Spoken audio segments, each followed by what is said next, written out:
Tava aqui no Mirante de Joinville, tô descendo e eu subo aqui toda segunda-feira. Eu venho fazer a minha terapia, a minha psicóloga me atende remotamente também, e eu atendo alguns pacientes, né, também remotamente. E hoje, o último paciente que eu atendi, eu fico lá em cima do Mirante, no ponto mais alto, um lugarzinho que eu encontrei bem reservado, escutando os pássaros, e ali, atendendo esse último paciente, nós falávamos sobre o passado. E esse paciente trazia o peso do passado na vida dele.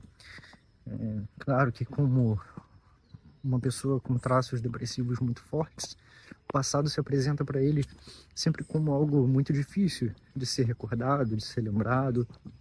Mas o trabalho que nós temos feito juntos é de uma ressignificação do passado. Eu não gosto muito da palavra ressignificação, mas na verdade é um dar sentido para esse passado que está lá.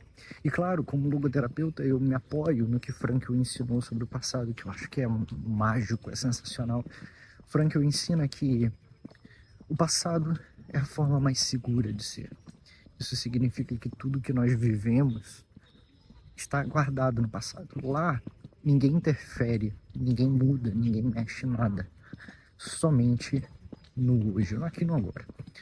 No futuro também não é possível fazer alterações porque ele não existe. É um problema filosófico de tempo, né, que diz respeito ao passado, presente e futuro, mas do ponto de vista psicológico, o passado ele tem reservado todas as nossas experiências, as nossas falhas, os nossos aprendizados, e precisamos relembrar, revisitá-lo para poder melhorar o nosso presente. Então, o passado não pode ser o nosso inimigo, nem podemos ficar recorrendo a ele como um inimigo. Ah, Lucas, mas eu vivi um trauma, mas sim, eu sei que é difícil, mas é lá que você precisa entender que o trauma está guardado.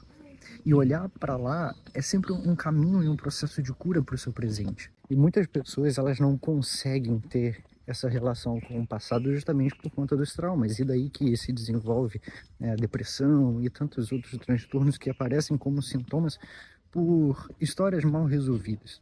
E o processo psicoterapêutico deve ser exatamente esse, um processo de que você não fica voltando no passado como para se machucar ou como, né, simplesmente para dizer que eu estou fazendo uma regressão, como a gente chama na psicologia.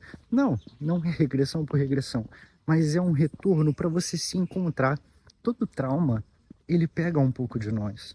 Toda ferida, ele arranca um pedaço de nós. E aí, claro, é o papel do terapeuta, te tomar pela mão e acompanhar você até lá. Como eu iniciei falando desse paciente que eu atendi por último, é exatamente esse o mecanismo que deve ser trabalhado e esse caminho que deve ser traçado. Tomar o paciente pela mão e levá-lo naquela história. E reconhecer que ali ele foi ferido. E não é porque ali ele foi ferido que ele precisa aceitar que a partir dali ele também precisa continuar se ferindo e ferindo os outros. São as duas formas, na verdade, que as pessoas, elas inconscientemente, na maioria das vezes, se não todas, mas vamos falar na maioria das vezes, elas tendem a agir depois de se machucarem profundamente.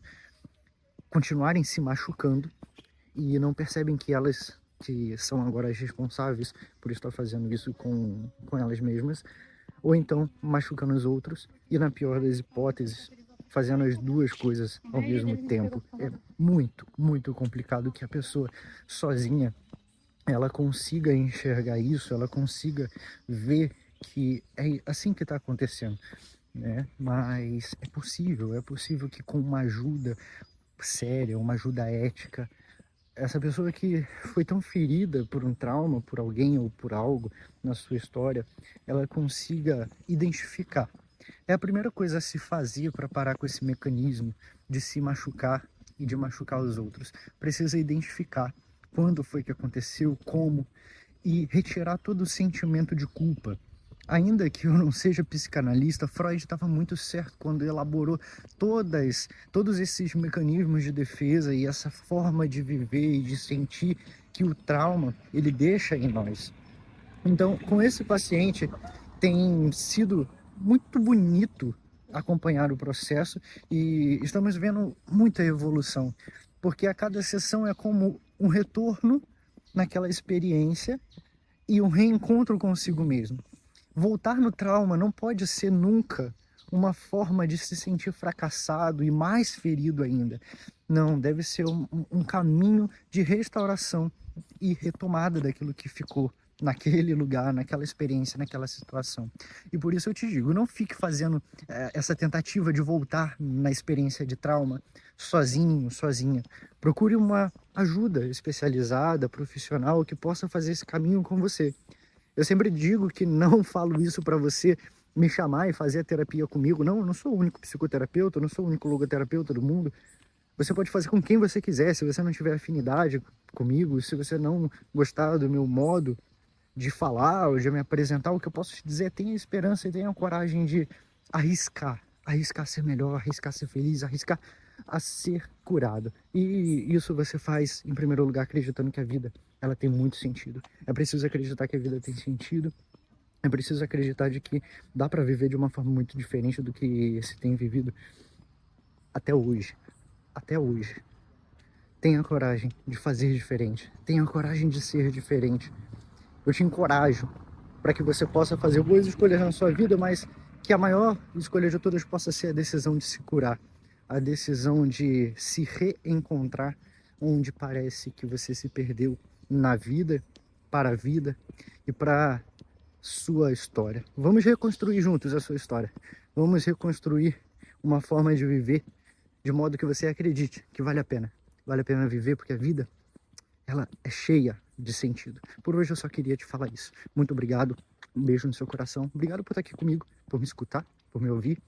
E eu espero que, se for do teu agrado, se inscreva no meu canal para que a gente possa continuar caminhando, trilhando esse caminho de reconstrução e de busca de sentido. Até o próximo vídeo.